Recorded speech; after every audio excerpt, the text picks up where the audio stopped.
Ցույց եմ տալի ոնց ենք պատրաստում խինկալու ֆարշը, նայեք։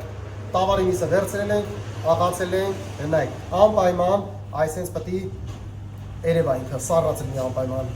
որ այսպես գնդրով մնացած լինի, ուրեմն նայեք, աղացել ենք համեմ, սող, սխտոր, այսպես նայեք, այսպես գնաց, ամենագլխավոր բաներն եմ ցույց տալ։ Էսի մեր բռնած համեմունքներն է, հոյակապ համեմունքներ, այսպես պատրաստում ենք։ Ու որ ինքը լավ սոշնի լինի, անպայման ավելացնում ենք ջուր։ Ջուր ինչքան ավելացրեցիք, այնքան ձեր ֆարշը սոշնի ալնելու։ Գնացինք։ Ավելացրեցինք ջուրը, նայեք։ Ու լավ իրան խառնում ենք, բայց չենք ասես տրորում, որ ինքը ցեխոտ չդառնա, անպայման այսպես գնդերով մնա ինքը։ Ով որ էլ խինկալուց չի հասկանում, հեսա գրելու են ասում են ջրիկա։ Եթե ջրիկ չի լավ խինկալին, էդի խինկալի չի։ Այսպես պետք է լավ ջրիկ լինի։ Հենց նայեք ինչ ֆարշ է։